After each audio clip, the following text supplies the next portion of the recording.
Friends, in this episode, I will talk about the qualities of a diplomat. In one of the comments I received on an earlier YouTube video, it was suggested by someone that this would be a good point to address, and I'm of exactly the same view. Kautilya, who also has the name Chanakya, as you remember, addressed this in one of his sutras. These are two-line aphorisms. He has two sutras that address the question of qualities of an ambassador or a diplomat. My senior colleague, A.N.D. Haksar, who's a great scholar of Sanskrit, has translated these in a book of his, which is called Chanakya Niti, published as a Penguin Classic in 2020.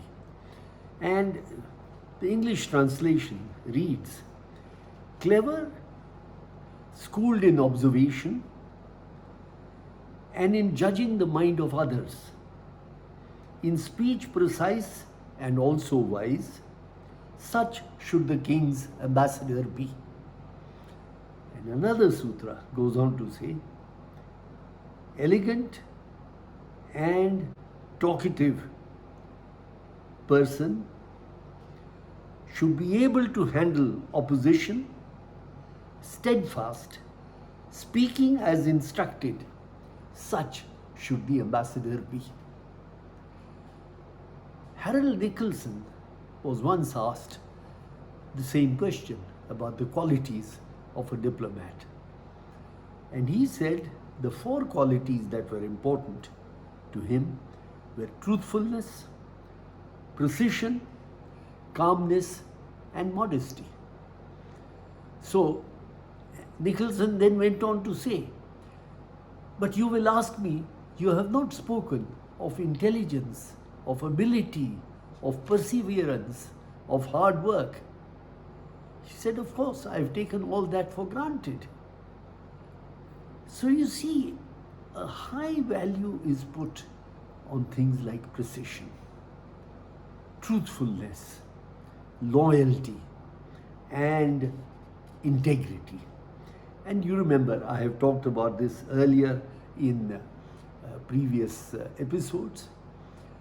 There is also the ability to persuade, which is very important. Talleyrand, who was a great French diplomat, an associate of Emperor Napoleon actually, until they fell out, he said one feature which he thought was important was jamais trop de zèle.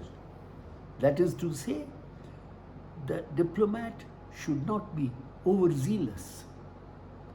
Well, I suppose being overzealous is not a good thing. But if somebody were to draw from this the conclusion that it's a good thing to be passive, it's a good thing to wait for things to happen, I would say even Talleyrand would have disagreed with that. The modern diplomat needs to be proactive. He has to try and make things happen in favor of his own home country. I remember long back I had an Indian diplomat friend who once came out with a great wisecrack. He said, I'm fed up of going to receptions and cultivating people. He said, I will now go to receptions and just wait for others to come and cultivate me. Now, that's a good joke, but you can't really practice it. So you have to blend a desire to get things done with discretion, with good judgment. So where do you draw the line between doing enough and not doing too much, not crossing into zeal, as Talleyrand would have said? Well, that is a kind of sense of judgment and understanding of what should be done and what shouldn't be done that comes with experience. It is that judgment, that sense of discernment as to where to draw the line, That is what comes with experience, with observation, of course. You observe others on your team. You observe your own ambassador. You observe other ambassadors. You learn from good examples and sometimes even from bad examples. That, I think, is important by way of personal qualities. Let me add one more feature, and that is the need to be able to persuade the other side. You need for that charm, you need effectiveness, and you need also a sense of hospitality, a sense of welcome to others. We've talked about this earlier, and some of these themes we will come back to. Second, let me talk about some professional skills. An old question comes up time and again. Should the diplomat be generalist or a specialist? The modern diplomat is both. I use the expression specialized generalist to describe the modern diplomat. That is to say, that person, she, remember, gender is important, she should have specialized skills in terms of foreign languages, area expertise, domain expertise, be it in environment affairs, international law, commercial negotiations, WTO affairs, financial regulation, aid issues. There is a whole range of functional domains over which expertise can be developed. Now, no one person will master each and every of these domains, but a diplomat, by the time she reaches the age, reaches the level of 8 to 10 years of experience, she should be competent in perhaps 2 foreign languages and 1 or 2 areas of domain expertise. So the ministry as a whole or an embassy will have available to it a spectrum of functional expertise staff. At the same time, the individual who possesses domain expertise will understand the value of that kind of expertise. That will help her to work competently with other experts who are from outside the ministry or who are on short assignments within the ministry. That is to say, the effective diplomat must be able to work in harmony with deep domain experts. At the same time, as this diplomat climbs up the ladder of her career, she will need more and more of generalized expertise. So remember, it is a blend between the two that we have to manage. Then, of course, today there is a vital need for competence in internet and communication technology. That is, how to manage social media accounts, how to deal with internet issues, and how to relate technology to one's work domain. There are some countries that have actually appointed digital ambassadors. Denmark is one of them, and there are 1 or 2 others that have done the same. Then let me speak of professional traits. Professional or aptitudes that the diplomat will need. I learned from a very wise Singapore diplomat by the name of Ong Keng Yong, who was Singapore's High Commissioner in Delhi at one point and has risen to other positions in his country's foreign ministry, that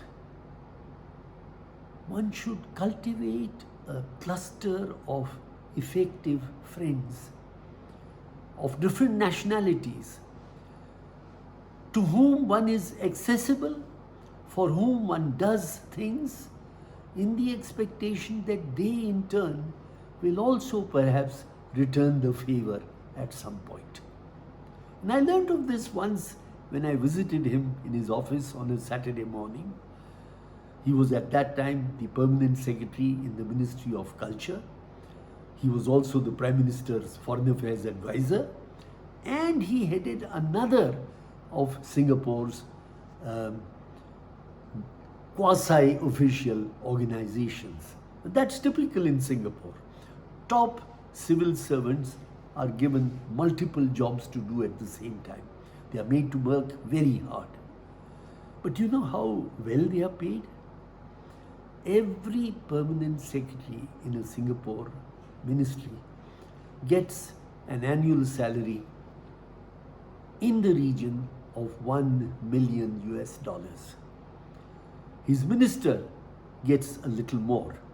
But if that official belongs to the elite Singapore administrative service, then that official also earns more than his own minister or her own minister, as the case may be. I mean, the logic is that you have a small civil service, but you make them work very hard and you pay them so well that they are not tempted by any other distractions, or shall we say fringe benefits, to put it politely. One also needs then intercultural skills. How to manage people, how to deal with people who belong to different cultures. You might have noticed that a fair number of Indians occupy the positions of CEOs in major companies across the globe, particularly in the United States, but also occasionally in Europe and, of course, in the UK as well. You see more of them than you see perhaps nationals of many other large countries of Asia or Latin America or Africa for that matter. Why is that? I suspect one reason is that Indians are attuned to working across cultures. Think of the little boy who goes to kindergarten. He knows that his friend X eats meat but will not eat pork.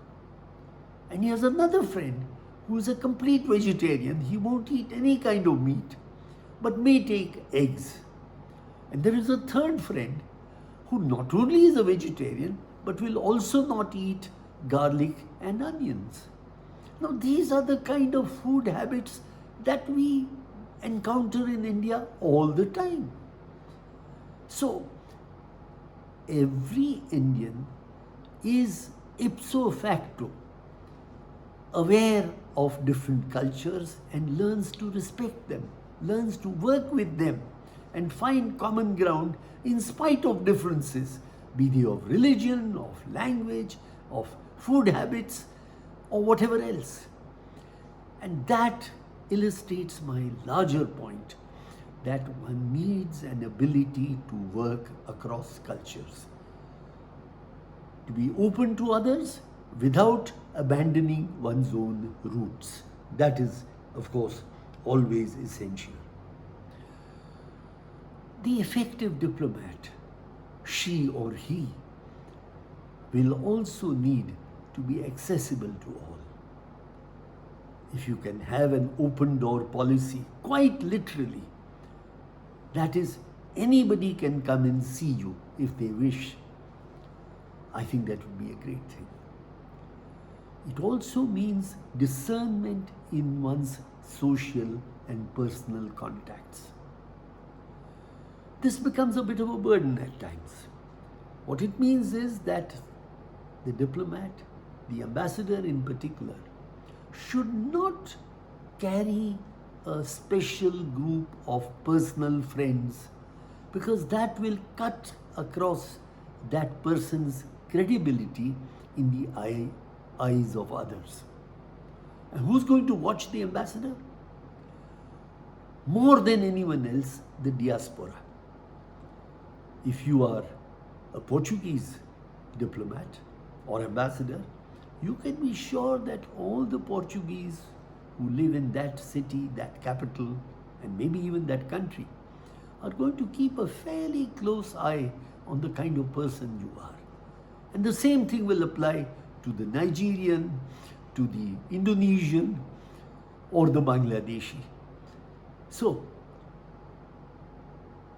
be open to everyone, but make sure that you don't come across as having special connections with one small cluster of people. This means sometimes that you are, in a sense, inhibited from developing deep personal friendships. You can have friendships, you can have personal connections, nobody stops that. But not to the point where it comes across to others that you are part of a special group of some kind. I think I've spoken enough on this subject, but there is one point I haven't touched on, and that is the diplomat should be very careful in dealing with the local staff. The local staff always have a sense of resentment that they don't have the privileges that the diplomat from the home country gets in terms of allowances, in terms of benefits like furnished housing and full medical facilities, children's education facilities, etc. That's just the way it is, because the person who comes from the home country is in a country where education is entirely free, or in a place where the annual fee at a local school can be $6,000, $8,000 or $10,000, and that person simply can't afford that.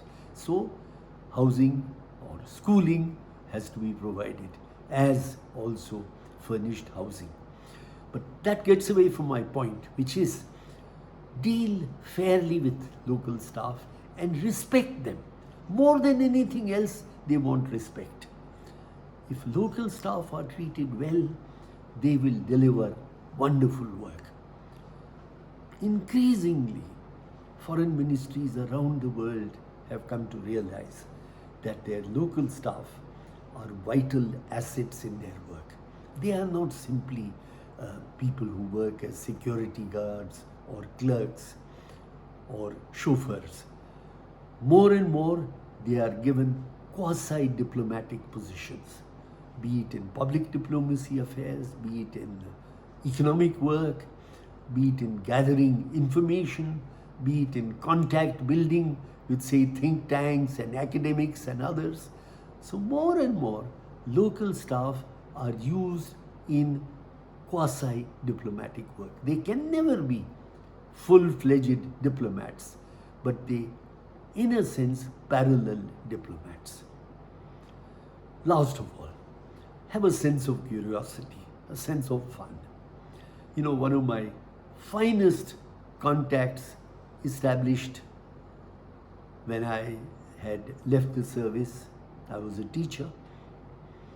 I encountered a lady at a reception, and she looked fairly distinguished. I could figure out that she's probably an ambassador, and she was wearing a flag pin on her chest. And I didn't recognize the flag. So I went up to her and said, "Madam, you are clearly the ambassador of one of our African country friends, but which country do you represent?" So she smiled and said, "I am the High Commissioner of Botswana." And that started a friendship that endures, that has endured for 10 years. And she is a wonderful person. Dorcas is her first name. Her family name is so complex in pronunciation that I will not even dare to attempt it. But she was the Botswana High Commissioner in Delhi in about 2009 to 11 or 12.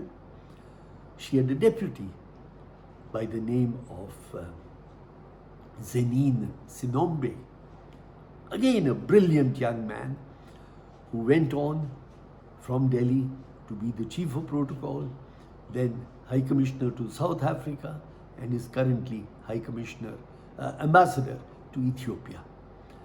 And my friend Dorcas is back home, and she is now working to set up an association of retired diplomats. So, these are my personal recollections and tributes to fine people that I have worked with. Thank you very much. I hope you enjoyed this little episode. Thank you.